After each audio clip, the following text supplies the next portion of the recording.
Marcus Webb had exactly 14 minutes. He knew this because he'd been doing the math since 5:48, when he'd finished documenting the voltage irregularities on the 34th floor's East Junction panel.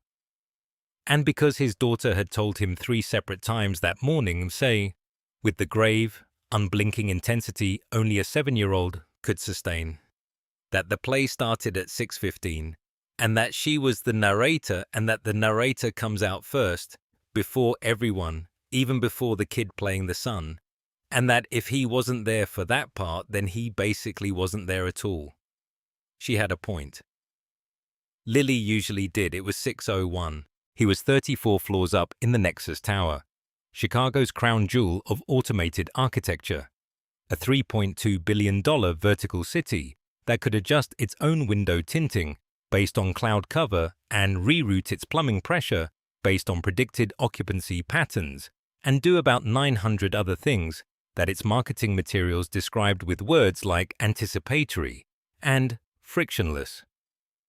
Marcus had spent 3 weeks inside the building's walls, sometimes literally, running diagnostics on its electrical subsystems as part of a third-party infrastructure audit. And in that time, he'd developed a relationship with the building that was something like respect braided tightly with unease. The tower worked. He'd give it that. It worked in ways that most buildings didn't even attempt. But it worked the way a juggler works. Everything in motion, everything dependent on timing, and no one asking what happens when one ball goes wrong. He crossed the 34th floor lobby at a pace just short of jogging. The elevator bank was a cathedral of brushed steel and recessed lighting. 6 cars serving floors 20 through 40, and the rightmost one stood open as if waiting for him. The building probably knew he was coming. It tracked badge-authenticated movement patterns and pre-positioned cars based on predictive modeling. His badge said he usually left between 5:30 and 6 o'clock. The car was ready. He stepped in. The doors closed behind him with the particular soft authority that expensive engineering buys.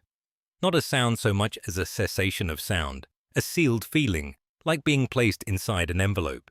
He didn't press a button. The Nexus system knew his default destination was the lobby. The panel displayed it automatically, a clean white L glowing on the dark glass interface. He waited. The car didn't move. He felt it in his knees first. That absence. Elevators in a building like this were fast enough that you registered their movement physically, a subtle press downward through the soles of your feet as the car began its descent. He'd ridden this bank probably 200 times in 3 weeks. He knew what departure felt like. This wasn't it. He waited another 3 seconds, because 3 seconds in an elevator that isn't moving is a long time.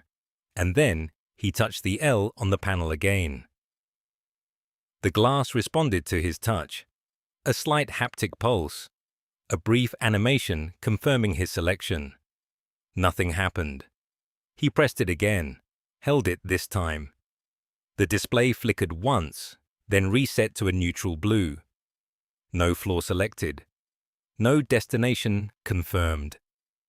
Marcus looked up at the ceiling, where a small recessed camera sat behind a smoked glass dome. He looked at the brushed steel walls. He looked at the seam where the doors met, tight as a suture. He pressed the lobby button one more time, carefully, the way you repeat yourself to someone you suspect isn't listening. The panel went blue again. Somewhere below him, far below, 34 stories of steel and concrete and bundled fiber optic cable below, Lily would be standing in the wings of the Bridgeport Elementary multipurpose room, wearing the black shirt he'd ironed that morning, holding the pages he'd helped her memorize. Waiting for the moment the lights went down so she could walk out first, before everyone.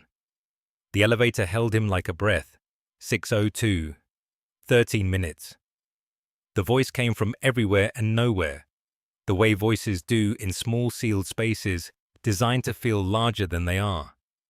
It had the cadence of a woman in her mid-30s, warm without being familiar, confident without being pushy.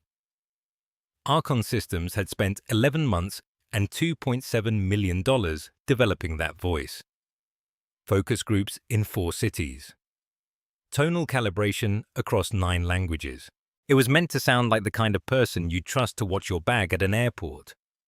Elevator service is currently optimized for peak efficiency. Your destination has been rerouted. Please stand by. Marcus pressed the lobby button again. The button didn't depress. It was capacitive, not mechanical.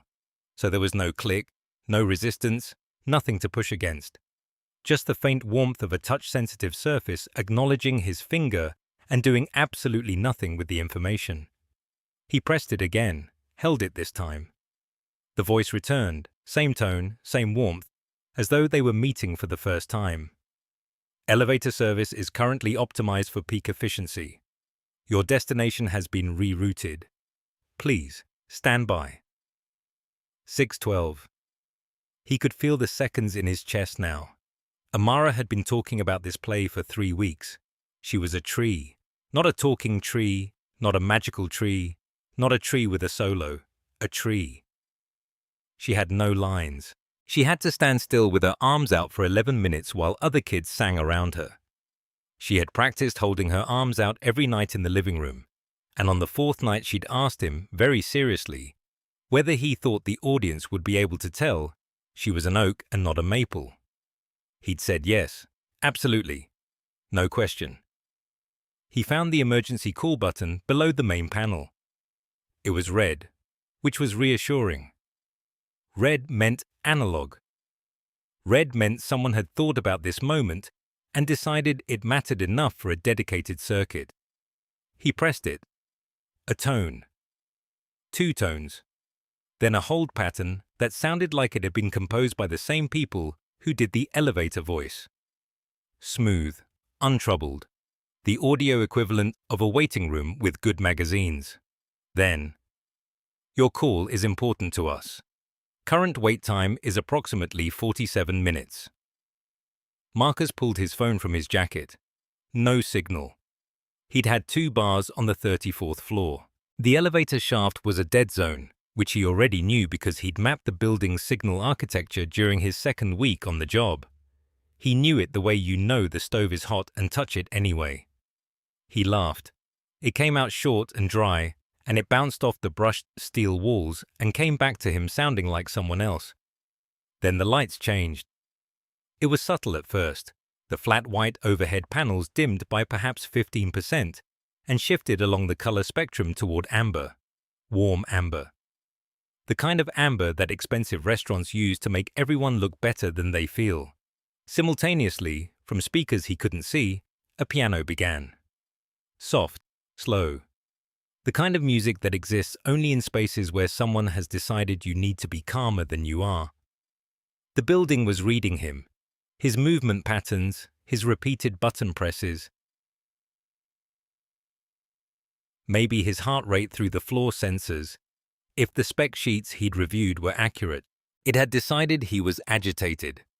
It was responding. He stood in the center of the elevator, bathed in amber light, listening to a piano composition algorithmically selected to lower his cortisol levels. And he thought about his daughter standing in a school gymnasium with her arms out, scanning the audience for his face. The music swelled gently. A cello joined. The system was escalating its intervention. Marcus looked up at the ceiling, at the small dark eye of the camera that he knew fed into the building's behavioral monitoring system, and he said, very quietly, "You have no idea what you're doing." The cello played on. He hadn't been alone. That fact arrived late, the way obvious things do when your mind is running calculations about time and distance and a 7-year-old in a bumblebee costume.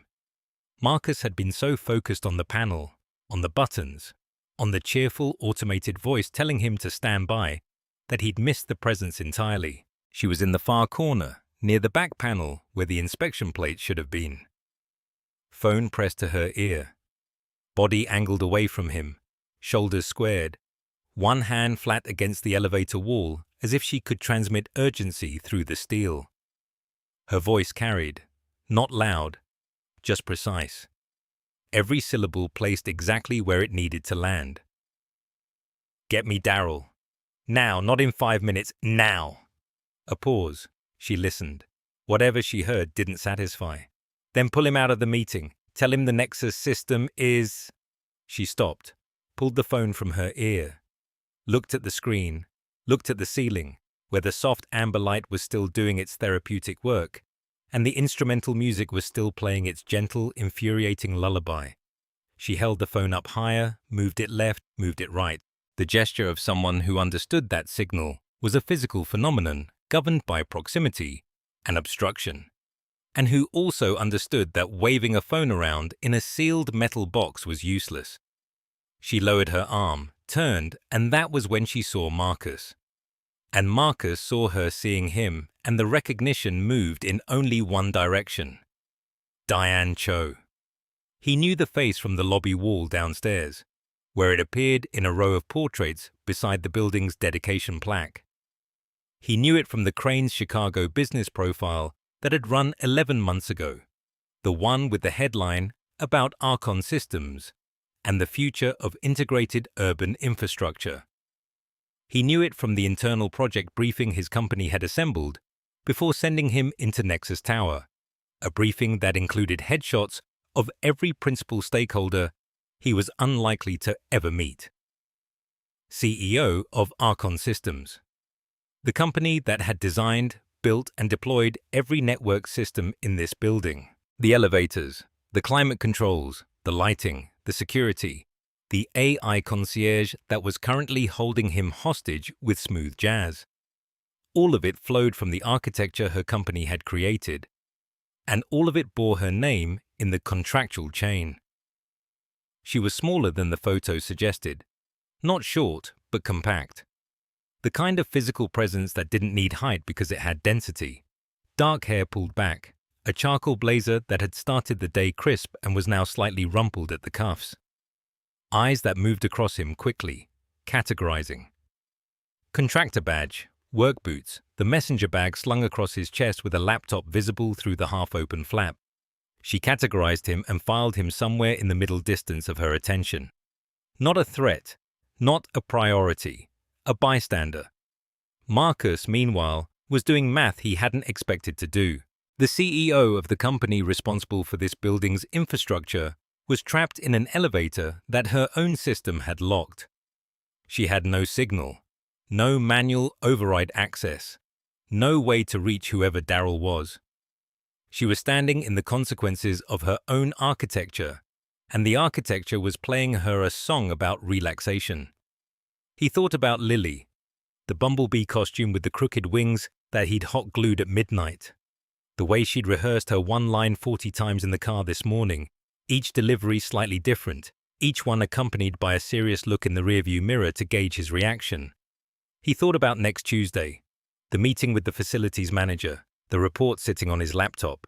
He thought about the fact that the person who most needed to hear what was in that report was standing 6 feet away from him in a sealed box, and that the sealed box was the proof. The amber light hummed, the music played. The elevator held its position between the 34th floor and wherever the system had decided they didn't need to go. Neither of them spoke yet. She spoke first. That tracked with everything Marcus knew about her, which was more than he'd ever planned to let on in a stalled elevator 34 floors above the street where his car was parked, and his daughter's school play was slipping further away by the second. Do you work in this building? Professional, neutral. The voice of someone who sorted people into categories quickly and efficiently, the way her system sorted data packets. He was a man in work boots and a high-vis vest with a badge clipped to his chest that read Web Electrical. Contractor, in letters too small to read from where she stood. Maintenance, Marcus said. Electrical subsystems. That was true. Partially true. His company handled third-party audits of smart building infrastructure, independent diagnostics, the unsexy work that happened after the architects collected their awards and the developers held their ribbon cuttings, and the glossy renderings gave way to the tedious reality of a building that had to actually function every single day for the people inside it. He'd been in Nexus Tower for 3 weeks running those diagnostics, crawling through electrical closets on floors that the tenants paying $42 a square foot never saw. He had findings, significant findings. Findings he had a meeting scheduled to present next Tuesday to a mid-level facilities manager named Glenn Haruki, who would probably forward them to someone in operations, who would probably summarize them in a memo, who would probably file them in a shared drive folder that no one with actual authority would open until something went wrong enough to make the news. Something like this, for instance. Diane Cho had already moved past introductions. She was at the door panel, fingers working along the seam where the brushed steel met the wall. Competent hands. She knew what she was looking for. He watched her find the recessed groove, press it, and wait for the click of a mechanical release that did not come. "The manual override should be here," she said, almost to herself, the way people talk when they're confirming what they already know. "It's been digitized," Marcus said. She stopped, turned. "What?" "The manual override. It was converted to a software trigger in the 2.4 firmware update, 8 months ago." He let that sit for a beat, then added the part that mattered. "There's no physical fallback anymore." He watched her face and he saw the exact moment it landed. Not anger, not embarrassment. Something worse, something more private. The expression of a person who has just discovered a door missing from a house they built. She knew what a digitized manual override meant. She knew it meant that the failsafe designed to function when the software failed was now itself dependent on the software. She knew it meant they were standing inside a box that could not be opened from the inside by any mechanism that did not first require permission from the system that had put them there. And she knew she hadn't known it before he said it. That silence lasted 4 seconds. He counted. In his work, counting seconds was how you measured the gap between a system's expected response and its actual response. 4 seconds was a long time for someone like Diane Cho. "That wasn't in the 2.4 spec I approved," she said. "No," Marcus agreed. "It was a sub-module patch, rolled in with the elevator optimization package. I don't think it went through your review process. I think it went through procurement." She stared at him, recalibrating. He could feel the category she'd placed him in shifting, the label on the box being peeled back. "You know a lot about our firmware update cycle for someone in maintenance." Marcus checked his phone. No signal, same as hers. 6:04. 11 minutes now. Emma would be backstage in her bumblebee costume, looking for him in the audience. "I know a lot about a lot of things in this building," he said. "And right now, I think we have time to talk about some of them." 3 weeks inside the guts of a building like Nexus Tower, and you start to understand it the way you understand a person, not the face it shows the world, the glass and steel, the lobby with its living wall of ferns, the press releases about carbon neutrality. You understand it the way a doctor understands a patient after the blood work comes back. You understand what's actually happening underneath. Marcus had been hired by a third-party insurance auditor.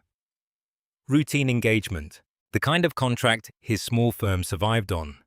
Walk the floors, check the junction boxes, run the diagnostic suites, file the report, collect the check. Nobody expected surprises. Nobody wanted them. The insurance company needed a signature on a form that said the building's electrical subsystems met code. Marcus was the signature. But Nexus Tower wasn't a normal building. Its systems talked to each other. Every system, all the time. The elevator routing didn't just move people. It fed data into the energy management platform about traffic flow, which adjusted lighting levels on floors with projected low occupancy, which shifted HVAC loads to compensate for thermal changes caused by the adjusted lighting, which altered the power draw calculations that fed back into the elevator routing algorithm to determine which cars should run and which should idle. It was a circle. A beautiful, intricate, constantly spinning circle. Marcus had spent the first week genuinely admiring it. He told his ex-wife on the phone one night that it was the most sophisticated integrated system he'd ever audited. She'd said that was great and asked if he could take Lily on Thursday instead of Friday because she had a work dinner. The second week, he started finding the seams. Not failures, not yet. Seams, places where the logic of one system met the logic of another and the handshake wasn't quite clean. A temperature sensor on the 29th floor that occasionally reported in Celsius when the system expected Fahrenheit. A badge reader on 31 that logged phantom entries during a specific window between 2 o'clock and 2:40 a.m. Probably a firmware polling error, probably harmless. An HVAC damper actuator that responded to commands with a 1.3-second delay instead of the specified 0.4 seconds. Small things. The kind of things that in a conventional building would be small things forever. But Nexus Tower wasn't conventional. In Nexus Tower, every small thing was an input into something else, and every something else was an input into something else again. He'd built a map. Nights mostly, after Lily was asleep. A spreadsheet that grew into a diagram that grew into something that looked like a weather system, pressure zones and fronts, and the places where they collided. He traced the data pathways. He followed the logic chains. He stress-tested them on paper, asking the simple question that engineers are supposed to ask, and that architects of elegant systems sometimes forget to. What happens when this goes wrong at the same time as that? The answers were not reassuring. A sustained sensor misread on the mid-floors wouldn't just confuse the HVAC, it would ripple. Elevator routing would compensate for phantom occupancy loads. Energy management would chase the phantom power demand. Security protocols would flag anomalies in access patterns that didn't exist, and each compensation would generate new data that the other systems would treat as real, as ground truth, and respond to accordingly. The building wouldn't crash. That was the insidious part. It would adjust. It would keep optimizing, keep balancing, keep running, just against a version of reality that was quietly, incrementally, fundamentally wrong. He'd written it up. 43 pages. Clear language because he'd learned years ago that technical people use jargon to describe problems and clear language to solve them. He'd sent a summary to the facilities management office and received a polite acknowledgement and a meeting invitation for next Tuesday. Next Tuesday. He was explaining this to Diane Cho now, in an elevator that had become the proof of concept for everything he'd mapped, and she was not looking at her phone anymore. She was not looking at the ceiling or the door panel or the emergency button that connected to nothing. She was looking at him. Marcus had learned something about complex systems in his years of crawling through the guts of buildings that were supposed to be smarter than the people inside them. The lesson was simple. Elegance was not the same thing as resilience. In fact, they were often enemies. He pulled up the mental architecture he'd been mapping for 3 weeks. He'd drawn it out on paper at his kitchen table while his daughter did homework across from him, her pencil scratching fractions while his pencil traced failure pathways. She'd asked him once what he was drawing and he'd said a building's nervous system, and she'd said cool and gone back to her fractions, and he'd thought that was about right. A nervous system.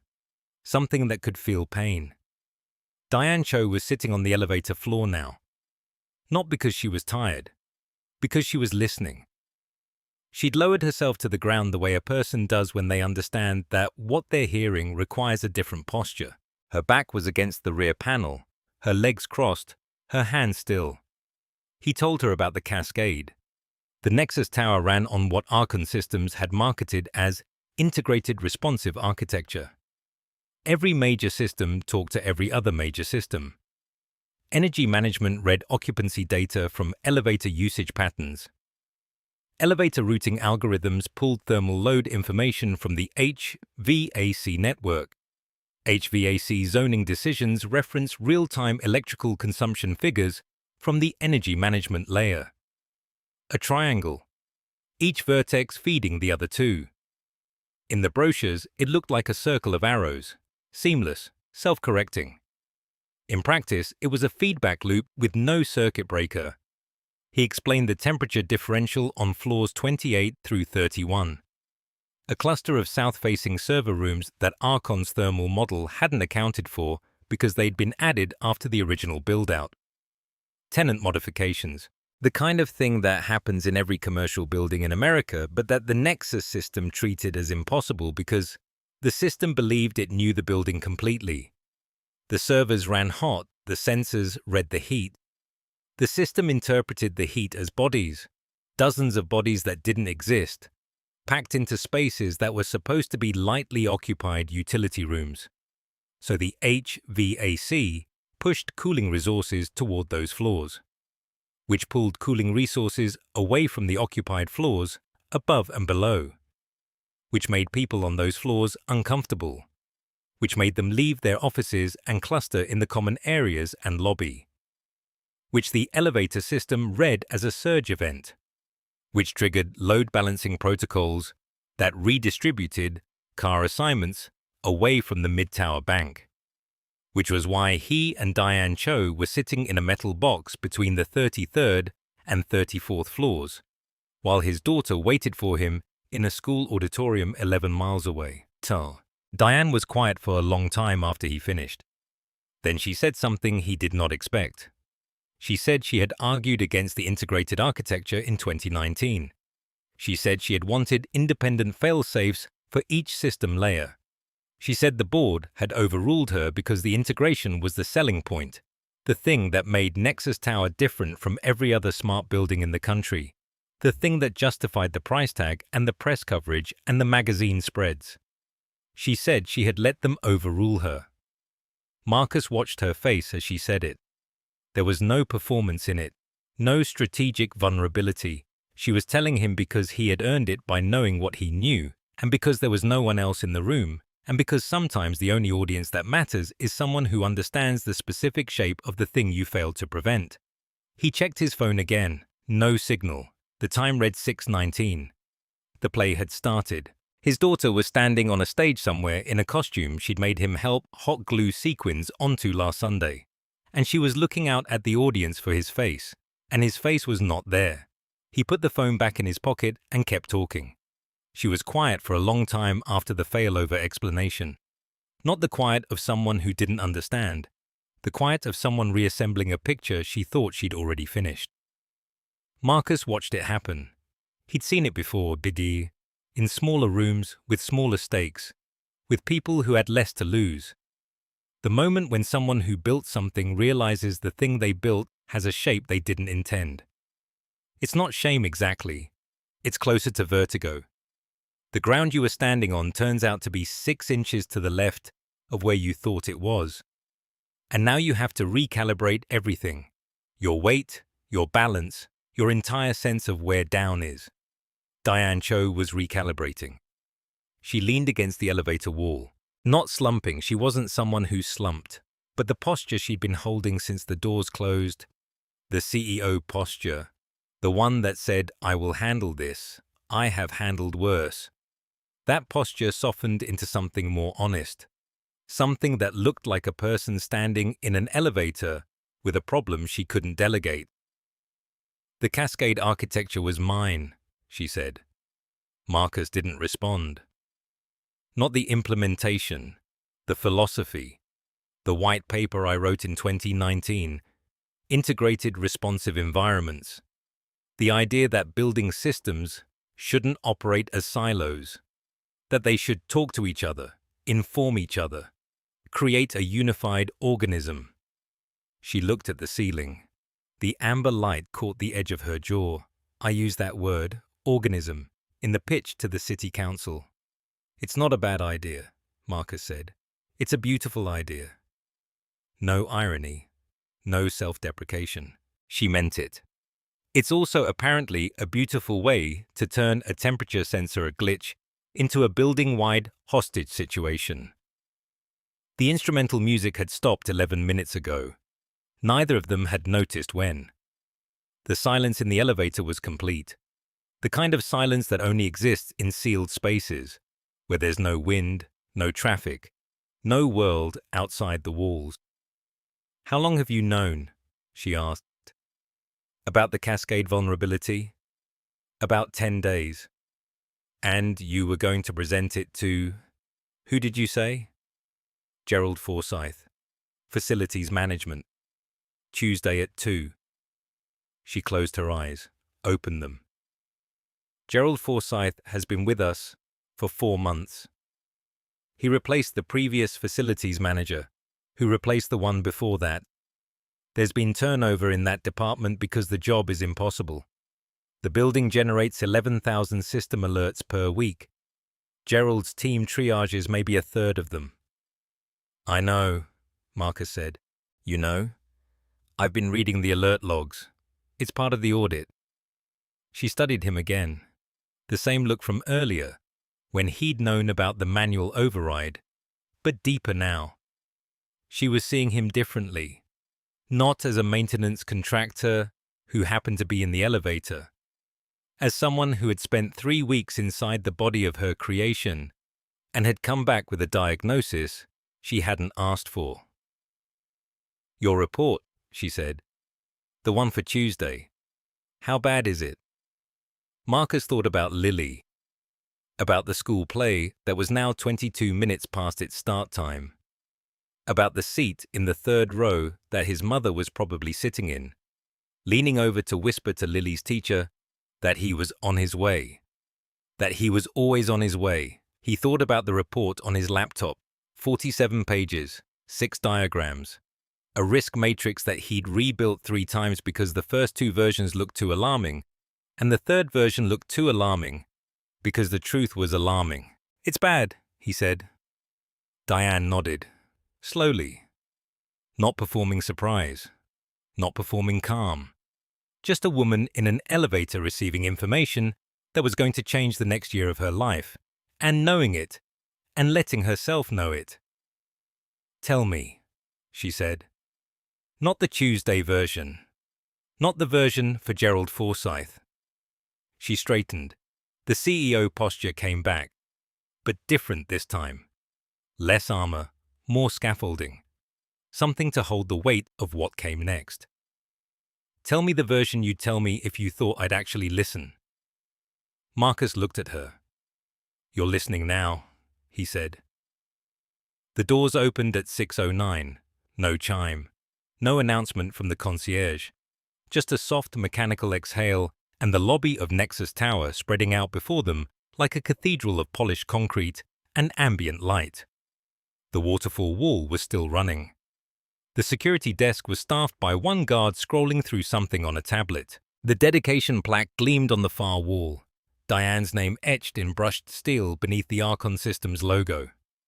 Marcus stepped out first. His legs had that particular stiffness that comes from standing in one position too long while your mind races. He checked his phone. Signal returned in a flood. 7 texts from his mother, 2 from the school, 1 from his daughter that was just a string of emojis ending in a question mark. He started walking. "Marcus," he turned. Diane was still half inside the elevator, one hand on the doorframe, as if she didn't entirely trust the building not to swallow her again. She looked different in the lobby light, smaller. Not diminished, just returned to human scale after filling that steel box with the full weight of her attention for 14 minutes. "Tuesday," she said. "Cancel the facilities meeting." He waited. "You're presenting to the board, directly.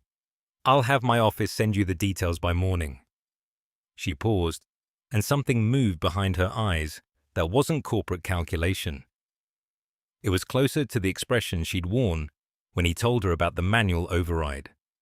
That quiet rearrangement of everything she thought she knew. "Bring all of it.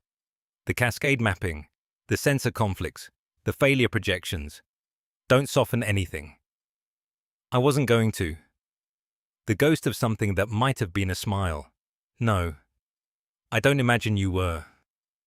She let go of the doorframe and walked toward the security desk, already pulling her phone to her ear, already becoming the version of herself that the guard would recognize from the plaque on the wall. Marcus watched her for exactly 2 seconds. Then he pushed through the revolving door and hit the November air at a full run. The school was 11 blocks east. He knew this because he'd mapped it the first week of the Nexus contract, calculating the walk from every possible exit. He ran it now in dress shoes on wet pavement, his laptop bag banging against his hip, his breath coming in white bursts that dissolved against the Chicago skyline. He made it at 6:14. The auditorium was already dark. He slipped through the side door, found the last open seat in the third row from the back, and sat down just as the curtain wobbled open on a stage full of second graders dressed as woodland creatures. His mother, 2 rows ahead, turned and gave him a look that contained entire volumes of commentary she would deliver later in full. Maya was the third rabbit from the left. She had one line. She delivered it too quietly for anyone past the 5th row to hear, and she delivered it while looking directly at Marcus with an expression of such concentrated relief that he had to press his knuckles against his mouth. After the show, in the crush of parents and sugar cookies and children vibrating at frequencies that defied physics, Maya pushed through the crowd and attached herself to his leg. "You came. I came. You almost didn't. Almost doesn't count." She looked up at him with her mother's eyes. "It counts a little." He picked her up. She was getting too big for it, and neither of them cared. Over her shoulder through the auditorium window, he could see the skyline. Nexus Tower was visible from here, its upper floors pulsing with that signature algorithmic light pattern. The building breathing, thinking, optimizing, running its beautiful and broken logic in endless loops. He'd go back on Tuesday. He'd stand in a boardroom and tell powerful people that their masterpiece was fragile. That elegance without redundancy was just a more expensive way to fail. But that was Tuesday. Tonight, he was a rabbit's father. And he had arrived on time, and that was the only system that mattered.